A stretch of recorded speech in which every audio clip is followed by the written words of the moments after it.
All right, so do we know who's moderating, or? I'm definitely not. I can't even remember what the temple is. All right, I'll moderate. This is revenue streams making 10/10 of a living. Let's do introductions. Start with Darren. I'm Darren. I'm the writer with Hello with Cheese. Do other comics through DreamWorks. Okay, I'm Rob Balder. I started Partially Clips in 2002. No longer write that. I write Earthworld, and also with Bill Illustrating, we did this one-off comic, which we are releasing here at this con. It's Duel in the Sun, with co-author Ben Bowen. And I'm Bill Olbert, the illustrator of Duel in the Sun, in addition to Kevin and Cal, which I created on the web in 1995. And it's been profitable from the start. I also do 2 syndicated features on the Fast Track and Safe Havens. And I'm late, but That's not late. If you made introductions, that is not late, believe me. my name's Eric Kimball. I started my comic career with a inappropriately named comic, Exern, which no one can spell, EXIERN.com.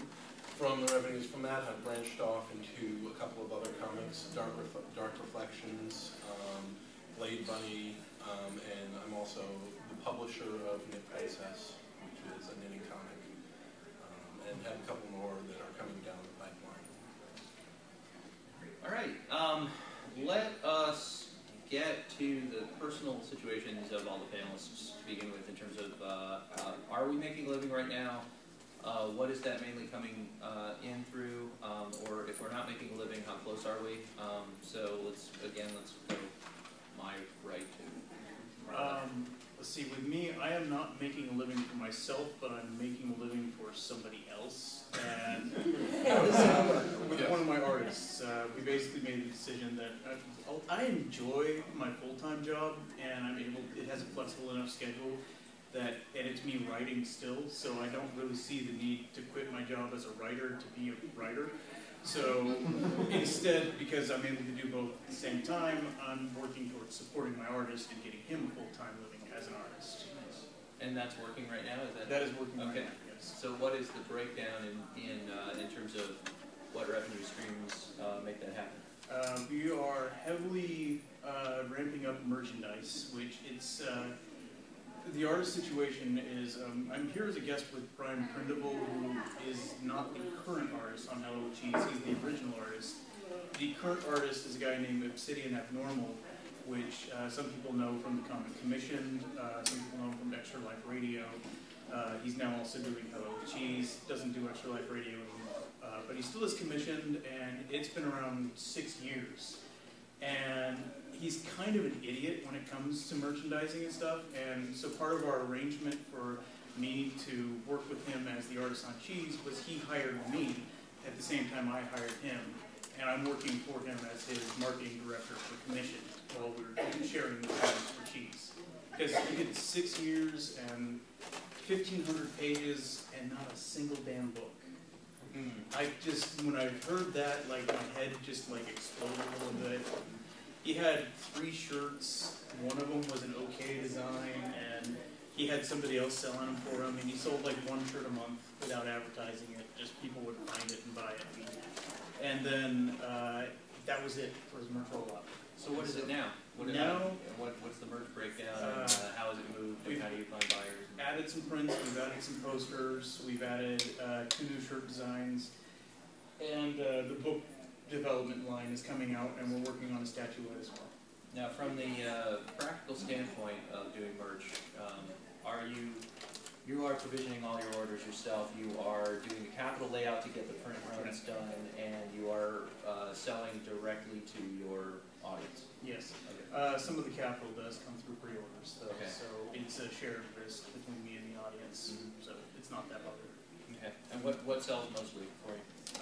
Right now, if I were to go raw numbers, I think it would be shirts, but if I were to go profit numbers, the posters have been actually pulling their weight better, because even though shirts have a great markup, like a poster and its paper markup is insanely better, so I like those right now. We don't have the books on sales yet, so I think the books are going to outstrip both the shirts and the posters once they become available. It's often been the case. Yeah.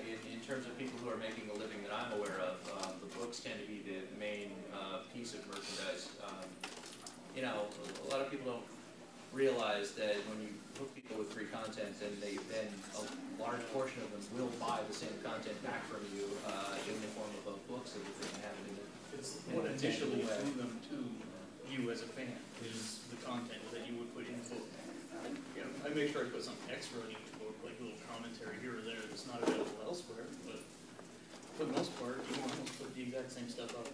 Do you have any other streams going? Do you have donations, or do you have like a subscription program or any kind of support program? Or I purposely have shunned donations. I kind of hate them with passion. Oh, that's it.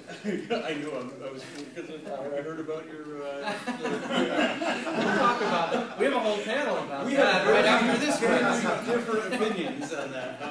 I am a hardcore capitalist. I don't believe in asking my customer to give something for something that I've already given them for free. I want to give them something in return for it. We are going to start on commission particularly. We're going to do a variation of donations because O has in the past done donations and he has it now. I want to change it so that if you donate, you at least get like a special background in return. Like, I would like there to be a transaction. I don't... Okay, all right, but in the defense of, you know, we'll talk about it. It hurts, in my opinion, it hurts my feelings as a merchandiser and someone who makes cool stuff. Like, they want to give me money, but they're like, no, we don't need that. Just take the money. That's it feels. No, you're talking about okay, but you're talking about giving a wallpaper or something as the the token of exchange between, right. You know, I'm supporting you, I'm giving you something, but we're doing that with Duel in the Sum. Anyone who donates anything at all to the Duel in the Sum site, the entire comic, by the way, is for free. 24 pages, you can read it straight through, and the last page went up on Friday. Anyone who donates anything at all gets the PDF version of the comic, and this will be emailed to them. And they'll also get the original 4,000-word story that Ben Bova wrote, which is what it's based on. So there is, I mean, so even for $1, there is. Yeah. And then if they donate $10 or more, postage included, they'll get the physical copy of the book. And our first 100 people were getting that signed as a way to kick it off and everything. So I believe you guys were also, like, if it were on day one, when you hadn't released the rest of it, you could have gotten the entire story then, right? No, we actually held off. We have actually not sent the. Okay. Yeah, no, we didn't want any spoilers out there. Okay. We know what the internet's like. Yeah. Oh, it got out anyway. Hartnell preloaded all of the stuff, and then somebody, like this, bless him, he's a great supporter of EarthWorld, but he's not quite all there. And he discovered you could get the whole archive just by typing in the URL, and you saw that, Steve. Posted it in the reactions forum for everybody to find. So everybody who saw it that day before I yanked it was able to go and read the comic ahead. But I was like, please don't spoil this because, there's a reason we were updating it daily for 24 days. It was to build hype, it was to build interest, and it worked. So, all right, well, that's really interesting. What about original art? Does he sell a auction? That's actually something that we're trying to figure out what to do with him personally because he's really well known for doing commissions, and it kills him. He will load up. He does a thing called the commission of flan, where he will do about 30 commissions in 30 days, and he can do that level of art and crank it out. But what is burning him out when he does these is that he has to get to be specific. He has to please each individual customer and fit in little details that they request, and they always are super pleased with what he does, and because he's a really great artist, he's really fast, he's really high quality. But if he's trying to please 30 bosses, technically 31 in a 30-day period, then it really just pulls you into too many directions. And we're going to try to switch it to where we're actually, I'm going to be trying some masterpiece type stuff. Like, I want him to start working on a fine art piece and do one a month of those. Well, and have those available as a print, yeah, and then have them available as a digital, and then have one original piece that would be something that we would even take to art shows. A commission is in direct, when you have one artist or even a team of artists, a commission is in direct competition for, you know, an hour that he spends doing a commission is an hour that he doesn't spend drawing the comic itself. But a lot of, like, for example, Dave Kellett, who does Sheldon, supports an enormous portion of his revenue model, and he makes a living by auctioning every original strip. Right. You know, every single one goes up and somebody buys the original art from it, and that is a way that he's monetizing without competing with the production of the actual comic. You say he auctions it? He doesn't. Yeah, he puts it on eBay. Every strip goes up on eBay, and you can buy it. You can bid on it, and buy it, and win it. And like Danielle Corsetto of Girls with Slingshots always has her giant binder of her originals, and she makes $50 to $125 for an original strip. Dave Willis, if he does full inks on them, he'll have them available. The problem with my artist is that he does it all digital. So. Yeah, and mine too. Yeah, exactly. All right, well, let's completely go to the other end here and see what you guys have to say about where we are. Start. Go ahead. What's your situation? Revenue streams, and well, yet again, I'm in the same situation. People are making a living off of my comics, not me. I'm suffering minor losses, but not much. I spend like $100 on the comic front, but I have right now 2 artists who are supporting themselves with various comics, and I have one artist who could support himself if he would get off his ass and draw, but that's another story. But you know, there is the main comic excerpt, which is a membership-based system. The main revenue stream on that one is through memberships. People pay for a larger version of the comic, sometimes uncensored, R-rated material, and an archive of donation art and donation wallpaper. The nice thing about the membership system is that it is 100% profit. So if someone gives me a membership, that's all money. I have nothing physical to give them. I just give them a larger version of the comic, which I have from print anyway, and you know, uncensored occasionally means throwing a couple of red bits in, but that's about it.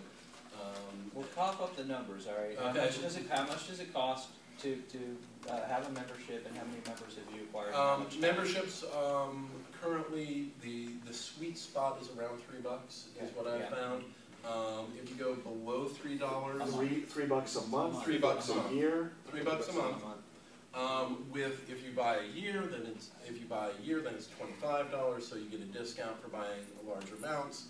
And most people prefer to get the year membership of $25 opposed to getting the $3 a month. But you do have to get that $3 a month. I would say about 1/3 of my members are in that low-level $3 a month category where they want to try out the comic first. And they don't want to commit, and they'll say, "I'll take the recurring $3, and I can always cancel the recurring." Where 25 is just 1 year shot, and they don't want to do that. I run about, depending on how things are going, 200 to 300 members.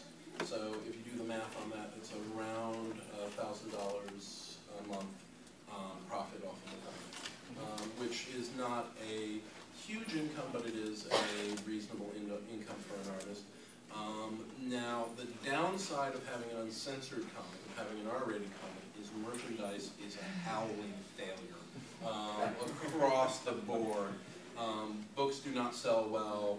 No one wants to buy a T-shirt with your site on it because I read porn. That's not what they want to purchase. I have had no success with that comic on merchandising because it is a little bit on the R side. But the digital effects, both from having a membership, and then there is a donation with a wallpaper exchange. And yet again, this is reselling the same thing because you can donate and get a wallpaper, or you can buy a membership and get the same wallpaper. And you can also buy a poster of the same wallpaper too. So it's the same artwork produced once, sold multiple times. And with all told, additional revenues from advertising streams coming in, modest book sales and modest sundry other sales, it gets up to about 15,000. Now that 15,000 is distributed among other comics that are either startup or given to the artist for a salary.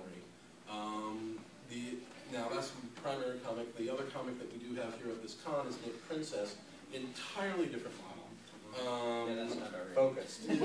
Well, it is a knitting, it's a comic about knitting, and it's written by a friend of mine, Alison Sarnoff, who is completely obsessed with knitting, and she writes about a girl who is completely obsessed with knitting, and I'm told knitters find it hilarious. Most of the time I'm looking at this, and these are words in English language that I'm aware of. That's the beauty of webcomics, though, is that, you can have the R-rated comic, it finds its audience, the knit comic finds its audience. Yeah, the knit comic does not do well with digital sales. I want to clarify something real quick here, because this has been my long-standing opinion on the subscription model, is that the one type of comic that the subscription model actually would work for would be something R-rated or plus. Oh, I disagree. I disagree because I have had. No, you're not. You're using, what is your subscription model? Because if I remember correctly, it's a modified subscription, right? It is a modified subscription. Yeah, not to get ahead of things, but since you asked, we have a model called the Toolbox, and the Toolbox is $3 a month, or we give, our yearly is $33 a year, so it's not as big of a break, but the hook with the Toolbox is that every dollar you spend for your subscription becomes $1 of store credit. So we're actually just assigning people to pledge to buy things like the book when it comes out, or we have Dwagon plushies, we have T-shirts and toys and hats and that sort of thing. So it's essentially, instead of getting them to pledge to just give money to support the comic, they'll get a tangible return back on that in terms of their store credit. Now, could they actually physically read the comic without subscribing to it?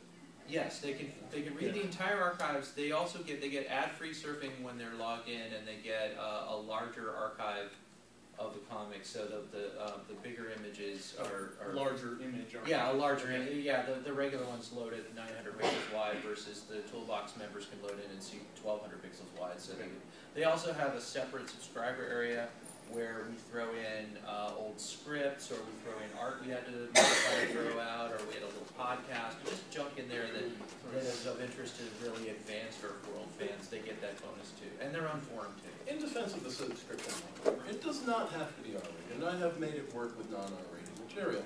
It has to have content. It has to have value. One of the worst implementations I see of the subscription model is someone saying, here's a subscription model, subscribe, and I'm going to throw up my old sketches, and I'm going to, and nothing else. And it's like, okay, you're giving me junk that you just used in production, and that's not giving me value. And readers are not idiots. They will not buy things because you're going to throw some junk up there. And so the subscription model can work if you put 25% of your content inside the subscription paywall.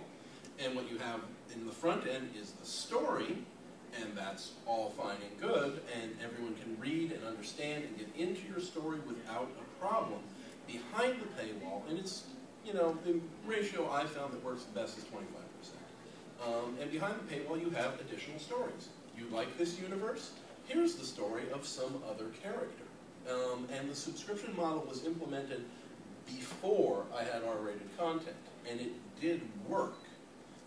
I guess that I disagree with the psychology of why somebody signs up. I honestly think that the main reason that somebody signs up to a subscription is a form of micro-patronage, where the same reason that people become members of public radio. They see value in this niche content, and they want to support it, and they understand how it works, that this artist is doing it and putting it out there free. They're receiving it, the value from it free, and a portion of them want to just simply support it to keep it going. And I really think that the subscription works essentially on its most basic psychological level as like a donation model that repeats automatically so that they no longer have to think about continuing to give. It's more along the lines of, I've made that decision to support your comic, and now the system is set up so it's automatically pulling $3 a month out of my account, and it's not really, it's not a quid pro quo value. Am I getting my $3 worth of value this month? I mean, and when I say 25% of the content, and I mean, to go back to PBS and those sorts of models, they do give you the tote bags. They do have the matching grants. They do have all of these things so that when someone gives money, they have a sense that their money is going to work. And they use a whole bunch of models of, you get tickets to the season opera, go on a tour with one of our announcers, or, you know, to the point of, do you like Big Bird? Well, if you don't support public radio, it's not going to be around anymore. I mean, to the mobster sort of method. I always like that PBS and organized crime have exactly the same sales technique. It'd be a shame if anything was to happen in these moments. But the subscription model works when people feel that it's valuable. Donations work when they feel that their donation has value. And it's the perceived sense of value that you have to produce. And you have to make it clear their money is going to something real. And so there's a lot of variations I've tried on various donation models.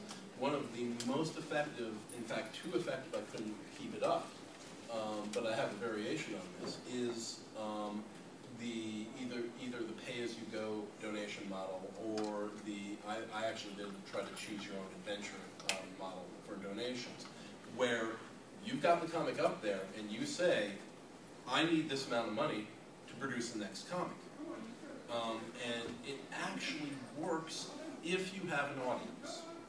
It's a way of generating money, and Dark Reflections is that model, where I say, I need this amount of money to pay the artist. Here's how much I need. I need $90, that's the price the artist charges to produce a page. When I get $90, the next page of this comic goes up. Until I get $90, I can't produce another piece of the comic. I have never liked that sort of hostage type model where it's, you know, meet this and then you'll get this. It ends up, the damage that you do is intangible. You do damage to goodwill when you do that. It becomes an adversarial relationship. If it's your primary comic. I've seen it as a bonus page.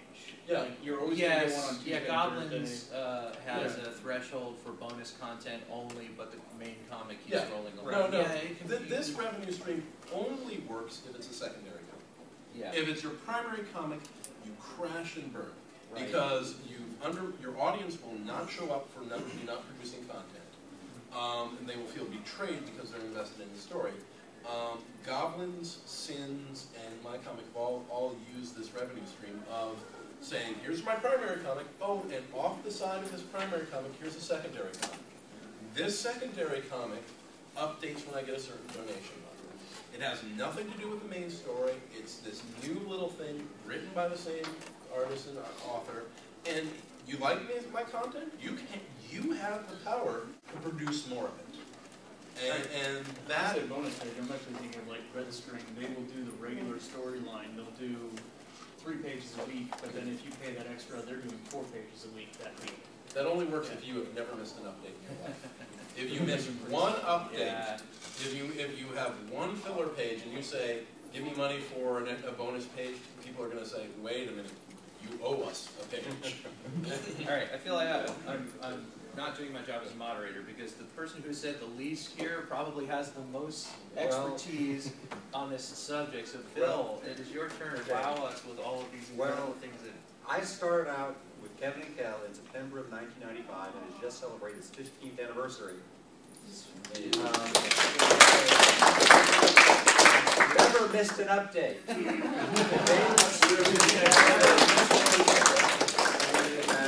And the reason for that is that it's made money from the start.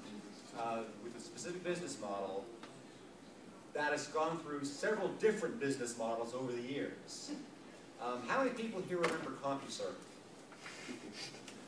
Kevin Kell started on the CompuServe comics forum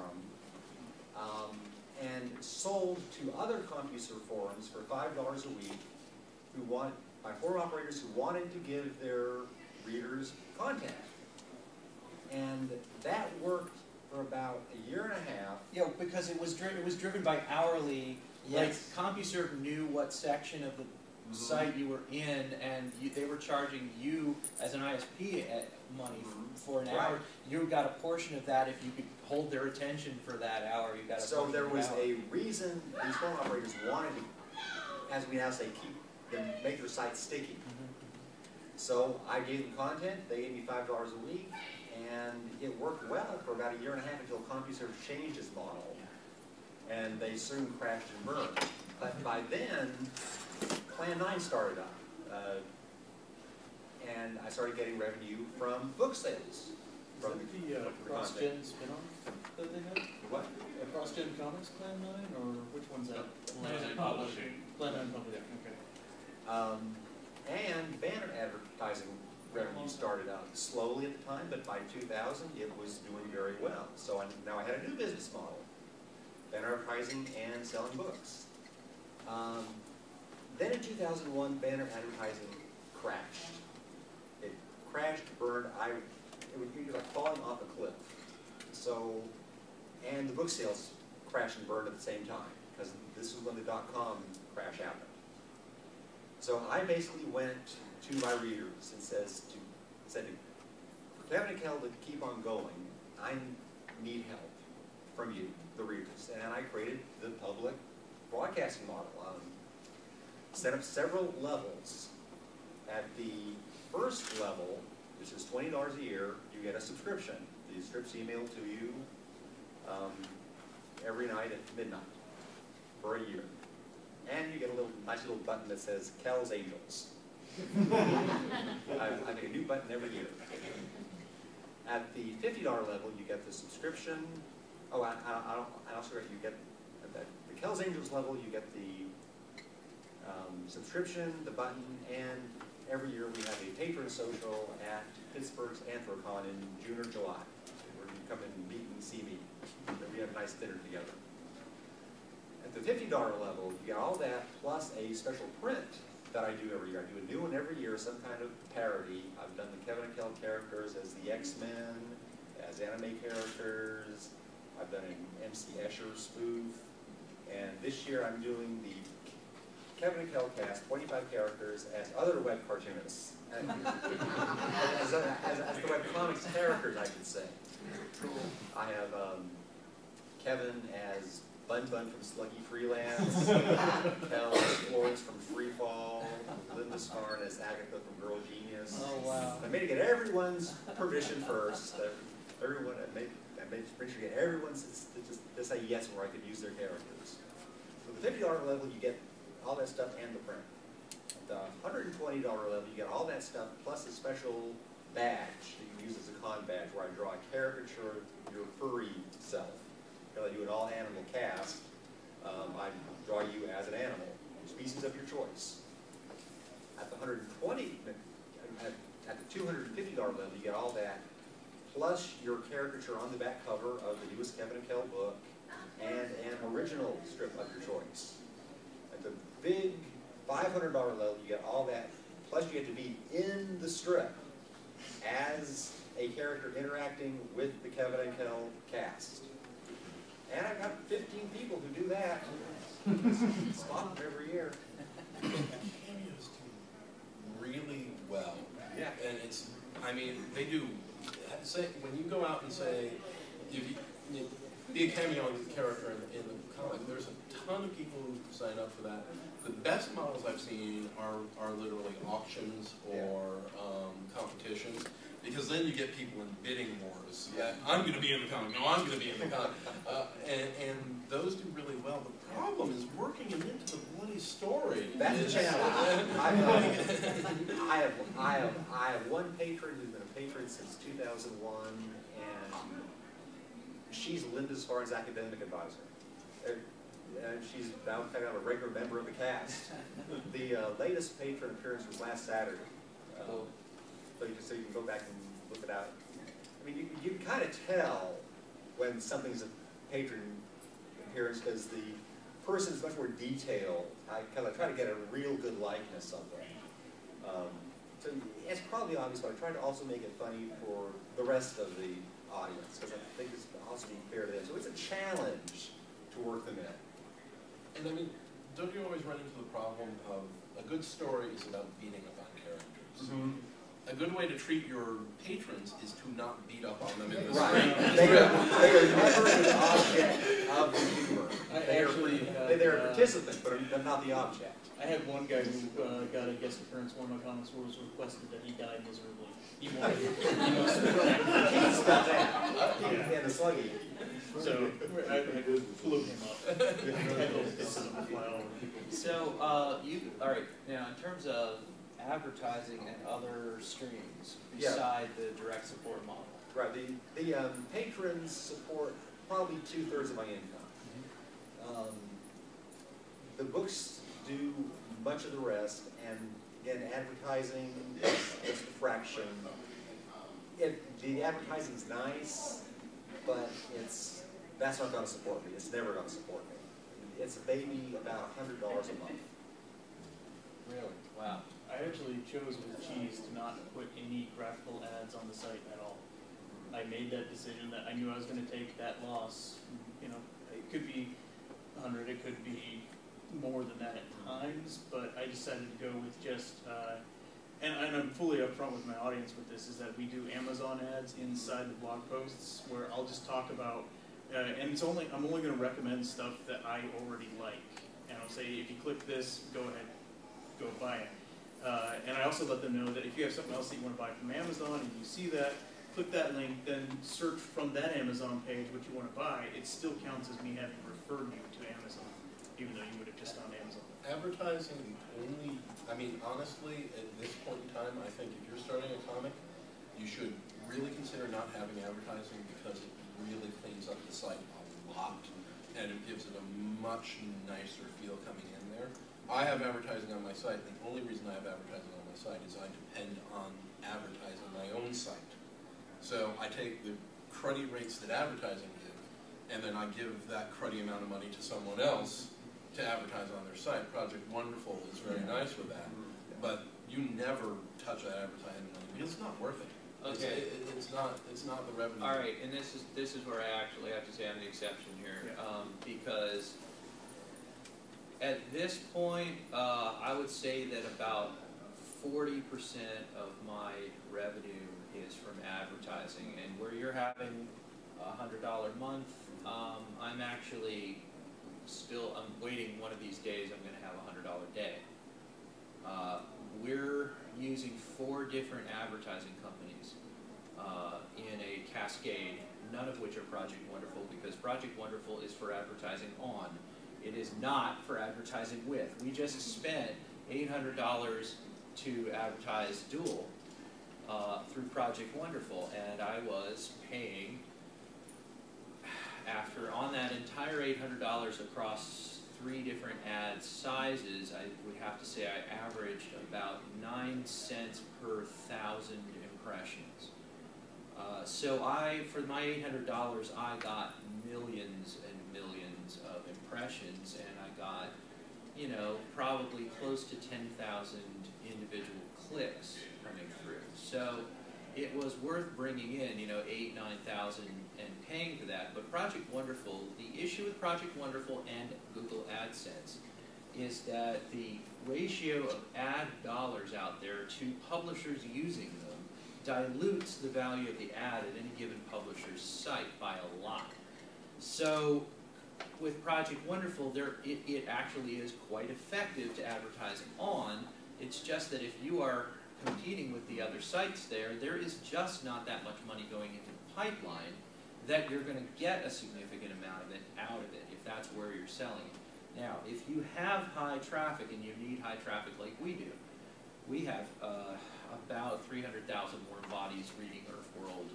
We get 5 to 7 million page views a month.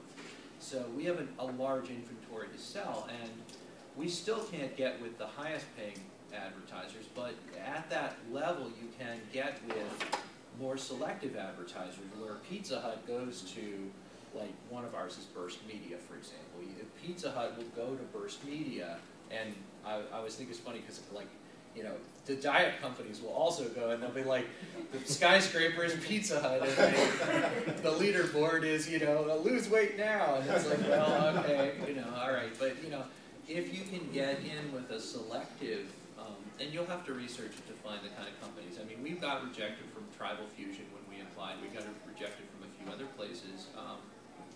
But if you can get with a selective advertising company that you pass their traffic threshold, then you can actually make, you know, more like 35 cents per 1,000 impressions, or, you know, some of our top seller, we sell as many as we can at 96 cents per 1,000 impressions, and you realize that's 10 times the cost of, you know, what I was paying for Project Wonderful ads. So you have to look at the landscape out there, and if you get a big enough readership, then advertising can become a significant revenue stream in your picture.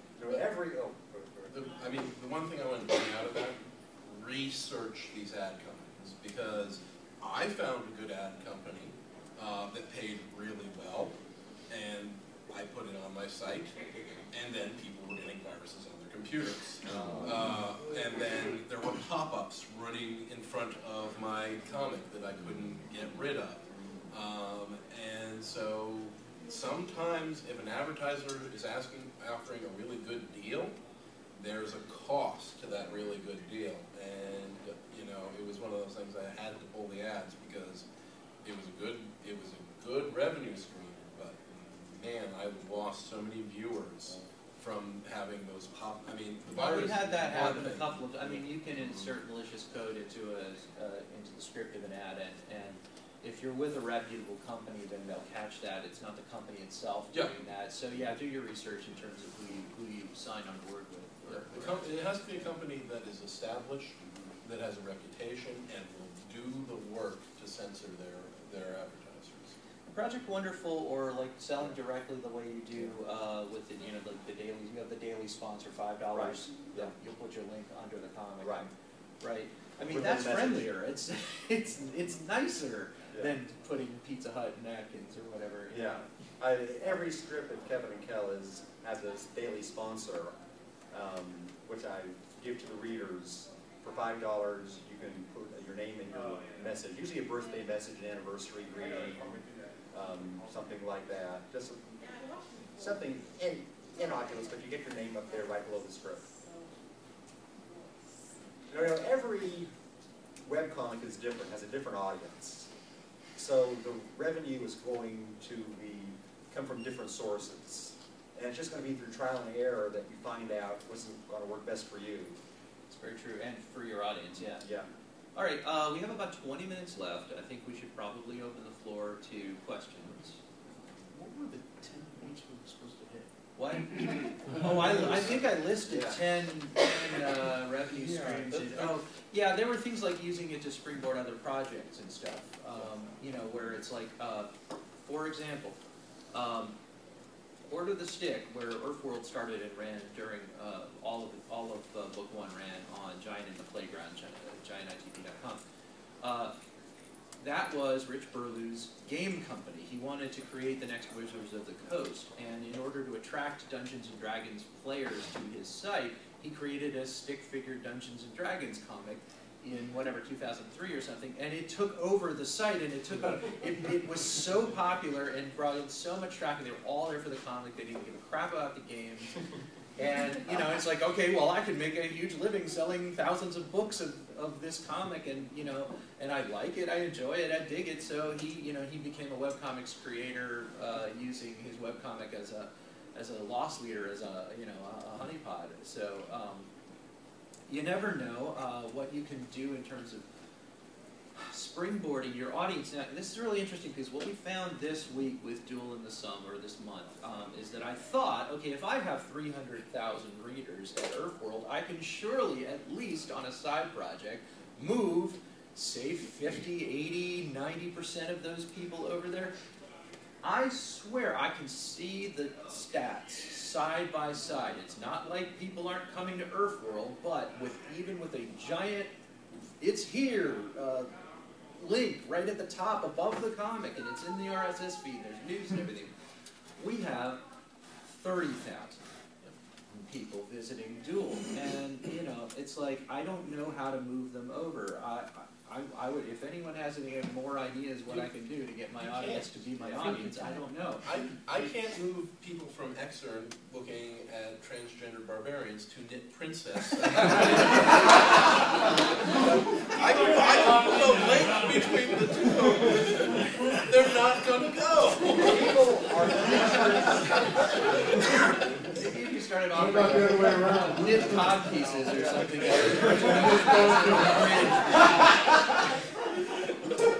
Well, people are creatures of habit.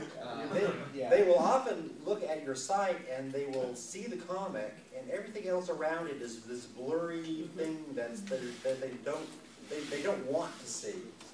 I know. And you know, it's funny because you put a direct link from Kevin and Kel, and I swear I've gotten all of 1,500 click-throughs total. And then that makes you my #1 referrer. And we got written up on Wired's blog. We were just on we just went up on the main page of Metafilter, and Metafilter's only our second biggest referrer. So I mean, it actually is, no matter what you're doing, it's very hard to build an audience. I mean, the only thing I can think of is just like replace Earthworld with its comic or something, and then that would just make everyone very, very mad. Well, but the comic is still there. It'll always be there. Yeah, yeah. And this is where you have it's called the long tail. Yeah. And are you doing a graphic push to it or a text push? It's both. Well, okay. We actually show the entire current page below the current page of Earthworld, and above the current page of Earthworld, we have a little line with a little biplane. It's very eye-catching. Not really. This biplane. I know? You didn't see it? I've actually reading your comic because I actually got interested in both. Okay. I was one of the 30,000 hits that moved Oh, over. well, thank you. I'm going to guess the first thing you look at when you realize it's Wait, what? The biplane doesn't stand out that much. It doesn't. Because normally, everyone on the internet is used to dealing with that, so little bit of text up there, just skim past and go straight to the How comic. about if I animate the biplane? Could I have No. it like fly That- around and that- if I had the biplane for circling the text, do you think that would work? It'll probably work better. I'm going to try that.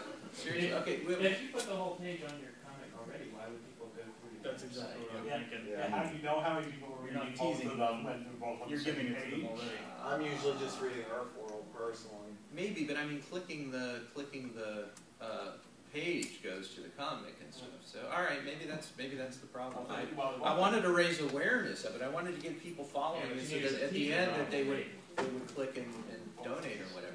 One of the unusual things, though, is it's almost more of a forum thing, is actually for TV tropes, it's actually a pretty good connector for a lot of webcomics. Oh, Like the originally I found Earthworld because of the whole of the beginning of the entire basically the Xanatos gambit that was done by Parson at the end of book 1. And that's how I got into Earthworld, right through the entirety of that, and then transferred over when you... Yeah, that's really more of a marketing observation. I want to keep it to the revenue stuff, but I just want to say one thing about the TV tropes page for Earthworld. Behind that, there is a pile of splinters from all of the square pegs that have been pounded in round holes. It's not exact. Yeah. So do we have a revenue question? Oh, I'm sorry. You were waiting. That's right. Well, you talked earlier about the prints, and I'm just curious, how many of you go to a third-party printer, and how many of you have a laser printer at home that you print up stuff on? Laser printer. With prints, I like to go third party because I know of a place that does really cheap, high quality, glossy, solid prints. They also do my bookmarks, book cards, bookmarks, postcards, and business cards. So I throw them in a business, they throw me a big enough discount. And it's overnight prints. It's not exactly a state secret, but yeah. My printer, the ink costs more than going through VistaPrint. So I did the calculations to replace a cartridge versus just sending it out. It was actually cheaper to send it out to a professional printer on a lot of these. Now, when I was working in an office with a color printer, that's another story. I have a very good friend who works. I have a very good friend who works for Fuji, and writing like printer drivers and stuff. And so it's like, hey, anytime you need like a gigantic poster printed, that's just test material for me. So let me know. I'll run off like 5 of those as part of my, testing the printer driver, and I'll have them at the next con for you. Good friend. That's pretty nice. Yeah. Did we have a question in the back? Yeah, I was attending a panel last night with the creator of Kevin and Cal, and they mentioned, one of the things you mentioned that was disastrous from a financial standpoint was T-shirts. Yes. And everyone on that panel agreed, oh God, T-shirts. Yeah. I was wondering if the rest of you had similar experiences, or if any other derivative products actually did better. At the last night's panel, we talked about what disaster befell you, and we said trying to sell T-shirts to the Kevin and Cal audience. And basically what the conclusion we came to, everyone's audience is different. For someone like PvP or Penny Arcade, T-shirts are going to send their kids through college. My audience simply does not wear T-shirts. You have only naked readers? Yes. They're all in the suits. T-shirts. T-shirts are both. You have to have a T-shirt wearing public. You have a T-shirt written. Both of my readerships, Knit Princess, they're knitters. They're not going to buy T-shirts. They've got their hand knitted sweaters and stuff like that. So they're not going to buy T-shirts. They're not T-shirt buying people. And like I said, for R-rated comics, it's a disaster to ask anyone to wear something from an R-rated comic on their chest. That doesn't work. Okay, but and the segments in my comics are one-shot gags like Samurai L. Jackson. Or, see, or Never Forget with Planet of the Apes monkey standing in front of a torn up ape, sorry, not monkey, torn up Statue of Liberty, or what ones do we have in progress right now? But or we have Thor like going out, it's my Ragnarok, and stuff like that. So my audience is looking for the quick gag, and they love the snarky, witty T-shirts. Yeah, that's everyone's different. Easily a huge. But the second thing, there is an art form to T-shirts, and it is not the same art form of making comics. It can cross over, but you can be a really funny person.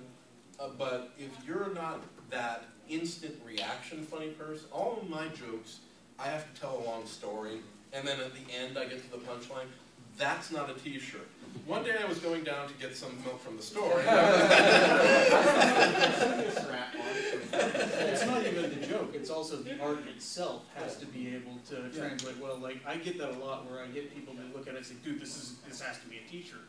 We did one comic Wednesday where it was a ping pong match between Cthulhu and Quetzalcoatl, and Earth was the ping pong ball. And they're looking at it like, that's a T-shirt. And I'm like, hell no! There's like 30 inks on that.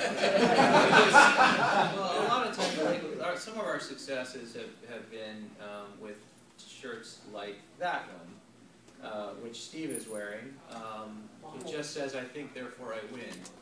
And it wasn't even related to the comic.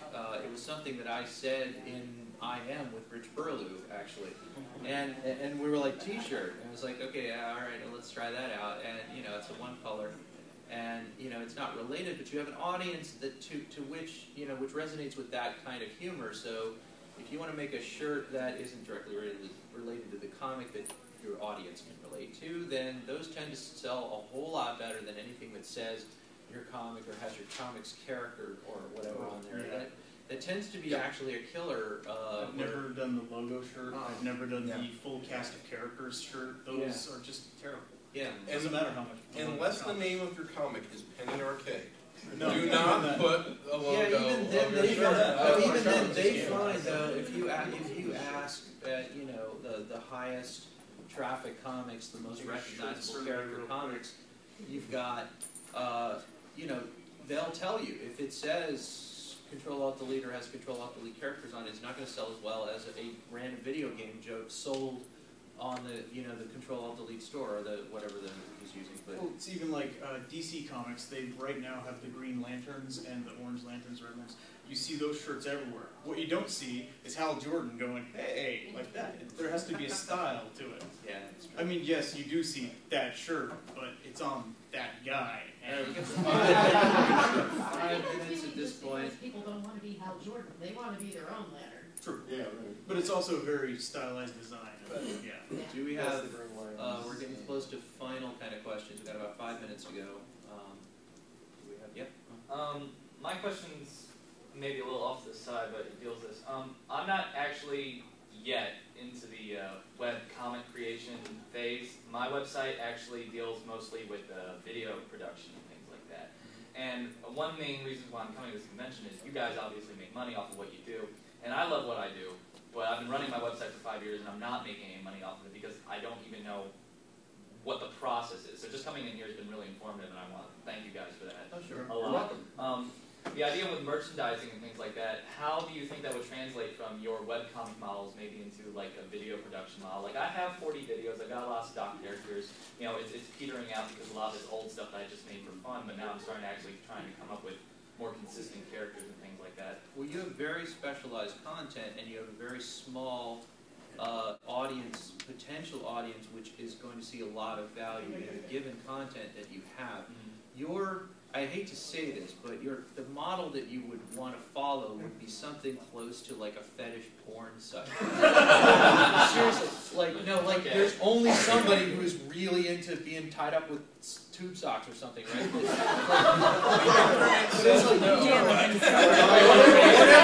Whatever that very, very narrow thing is, what you want to do is like reach that particular audience somehow by making sure that wherever those people are congregating, wherever your targets are congregating, you make them aware with free content and you bring them in with free content, but then put a significant portion of what you're offering behind a paywall.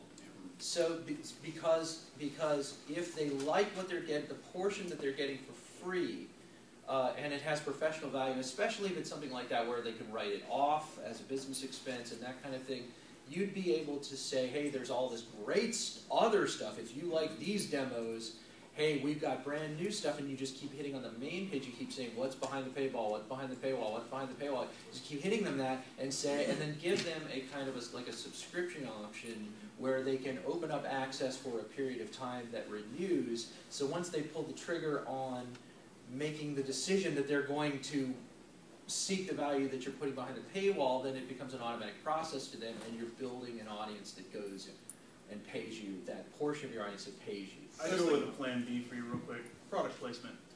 If you come up with a really good shirt idea, have one of your characters in the video wearing that shirt. Okay. If you have a really witty, bizarre poster, make the poster, one-off it, and put it in the background, and then have that available as merchandise for sale. So I think this is our two theories of different, like I'm pro merch. But there's the basic concept of loss leaders. Anything you're putting on the web, you are not making money off of that. Okay. You are building an audience, and you must think of that. Anything I'm putting on the web, this is advertising. This is getting people in my store. This is, if you think about a brick and mortar store, if you go out and you paint the store a bright new color to attract people, you don't then go to your customers and say, hey, my store was really bright, give me money for that. Yeah. You know, did you notice I retiled in here? That cost me a lot of money, give me money for that. That's to bring them into the store, and then you must have a product to sell them. So if you have all your videos online, I come to your site and I say, oh, that's some great videos, that was really amusing, and then I go on my merry way. If you say, give me money, I say, no, I watched them all. So you have to think of both loss leaders attracting your audience, because you have to build an audience to sell them something, and then you have to think of what this audience that you've built wants and sell them something. And it can be completely unrelated if it's the same thing. If you think a market exists for a DVD of all those videos in one spot, and it's a physical thing that you could send them, and they would spend $10, $20 on that. If you think that your audience, your target audience has that, then that's the equivalent of selling the webcomics book after giving the webcomic away for free. A good example of a video that was a big hit, that was just a video that you can just go watch and then walk away from, would be Italian Spider-Man. In that case, That's all fun. it was a serial that it showed up on YouTube, but also they had their own little site for it, but then you could buy the red shirt that had the really bad spider on it, you could buy the DVD of it, or you could buy the fake movie poster that would have come out before it had it come out in the 70s, but it didn't. Yeah, you may end up seeing that model done a lot more, where it's a viral video supporting a site, and then the site tells you something. That may work. It is working for some. All right, I think we are out of time. The clock on the wall says 3 o'clock. Thank you, everybody.